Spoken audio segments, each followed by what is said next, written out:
Good morning everyone, Priyanka blogs একটি নতুন ব্লগে আপনাদের সবাইকে স্বাগত জানাচ্ছি। আমি প্রিয়াঙ্কা, আশা করছি আপনারা সবাই ভালো আছেন। আমরাও ভালো আছি। আসলে ভালো আছি না খারাপ আছি এটা সত্যি বুঝতে পারছি না। এত গরম পড়েছে, আর এই গরমের এত অস্বস্তি যে বেঁচে আছি জাস্ট এতটুকু বুঝতে পারছি। ভালো না আছি না খারাপ আছি সেটা বুঝতে পারছি না। আর এই যে হাওয়াটা বইছে দেখছেনই তো, এই হাওয়াটাও না গায়ে লাগছে না।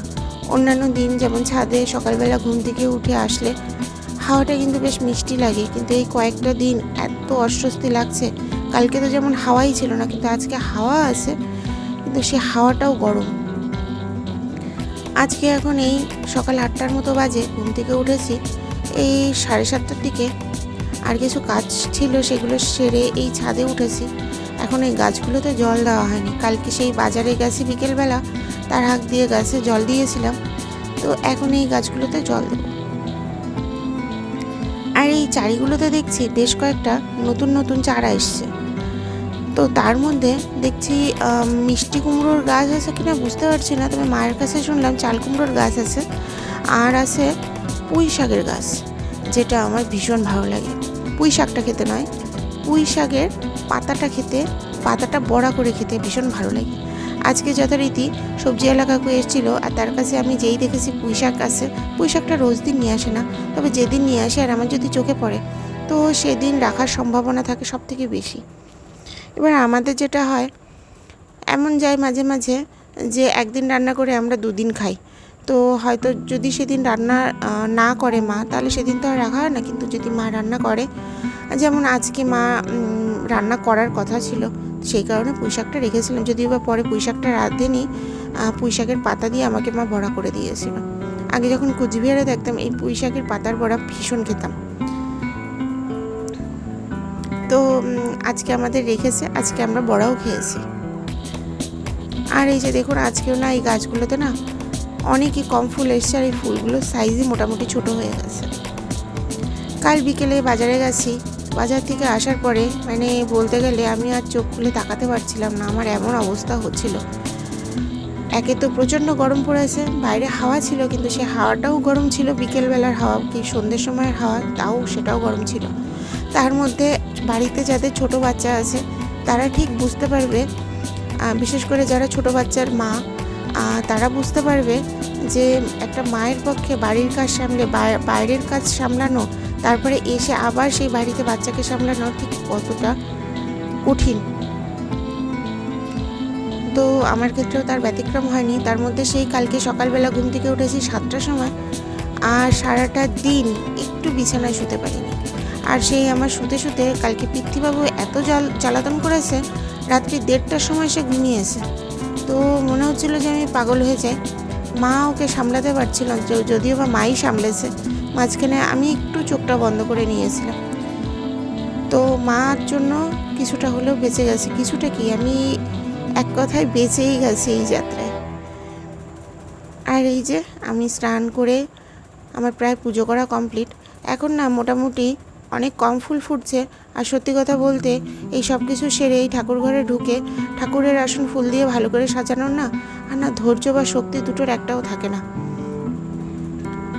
তো এই যে কোনো রকমভাবে ঠাকুরকে পুজো করে এই আমি নিচে নামলাম। নিচে নেমে দেখছি এই যে পিতৃবাবু এই যে হামাগুড়ি দিয়ে বেড়াচ্ছে।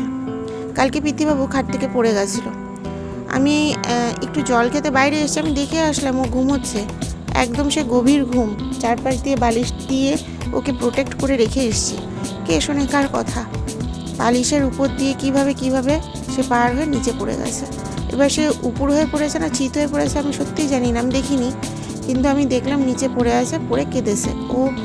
তারপরে তো ওর মাথায় হাত দিয়ে দেখলাম, শরীরে হাত দিয়ে দেখলাম তো কোনো জায়গা মানে কাঁদলো না। ব্যথা পায়নি নাকি ব্যথা পেয়েছে। আমাকে আমার এক বান্ধবী বলল যে এই ছোট বাচ্চারা খাট থেকে পড়ে গেলে ব্যথা পায় না, তার কারণ মা ষষ্ঠী বলে এদেরকে রক্ষা করে। তো সত্যি কথা বলতে হয়তো মা ষষ্ঠী বাঁচিয়ে দিয়েছে, কারণ আমার খাটটা অনেকটাই উঁচু, আর খাটটা থেকে পড়েছে, তো এটা মা ষষ্ঠীর কৃপা ছাড়া আর কিছুই না, ও যে ব্যথা পায়নি। আর ওই যে দেখছেন তো আমাদের ওই পুঁই শাক আর মিষ্টি কুমড়ো এগুলো রাখা হয়েছে। এগুলো আবার মা কালকে রান্না করবে। আর এত গরম পড়েছে আজকে, তাড়াতাড়ি বিথিবাবুকে আমি স্নান করিয়ে দিয়েছি। তো স্নান করিয়ে ভেবেছিলাম যে ওকে এসির ভেতরে ঢুকিয়ে দেই, ও একটু ঘুমোক, খাইয়ে দিয়েছি তাড়াতাড়ি, ও একটু ঘুমোক। এই যে দেখুন ঘুমানোর নমুনা। ও সেই ঘুমোতে ঘুমোতে ওকে মোটামুটি স্নান করিয়ে দিয়েছি এই 12টার দিকে, আর ও ঘুমিয়েছে সেই 6টার পরে, যে সন্ধে 6টার পরে, যে এই করেছে এতক্ষণ, এই হুটোপাটা করেছে। আর বাইরে দেখছেন তো, তাকানো যাচ্ছে না, এত রোদ উঠেছে আর সেই রকম গরম। আর এই যে ওর হুটোপাটা। আর এই যে আমার এটা দুপুরবেলার লাঞ্চ। আজকে লাঞ্চে আমাদের ছিল কালকের ওই ছোটো মাছের চচ্চড়ি ছিল, ওটা খানিকটা ছিল।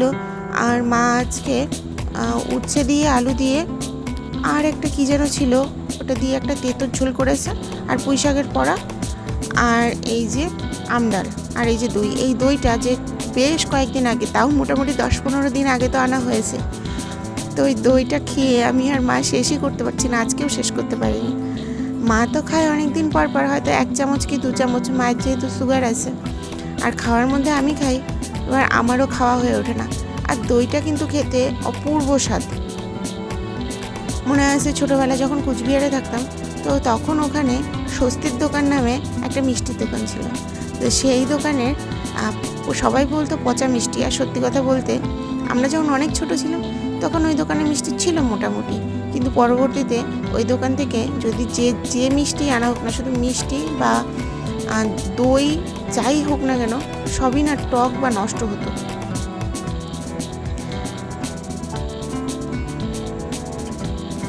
আর এই যে বিথিবাবু খেলছে এখন, এই খেলাধুলো তার চলবে কিছুক্ষণ। আর এই যে বন্দুকটা দেখছেন, যে বন্দুকটা ওর এখন এত প্রিয়, এই বন্দুকটা আসলে ওর এক দাদার, মানে আমার মেজতো দাদার ছেলে কয়েকদিন আগে এসেছিলো, ভুল করে রেখে গেছে। আর এখন ও ওর খেলনা বাদ দিয়ে এটা দিয়েই খেলে। আর যাই হোক, আজকে তাহলে এই পর্যন্তই রাখছি। আমার এই চ্যানেলটিকে আপনারা অবশ্যই সাবস্ক্রাইব করবেন, আর ভিডিওটি ভালো লেগে থাকলে একটি লাইক করে দেবেন। সবাই ভালো থাকবেন, সুস্থ হবেন। আবার কথা হবে একটি নতুন ব্লগে। ততক্ষণের জন্য টাটা।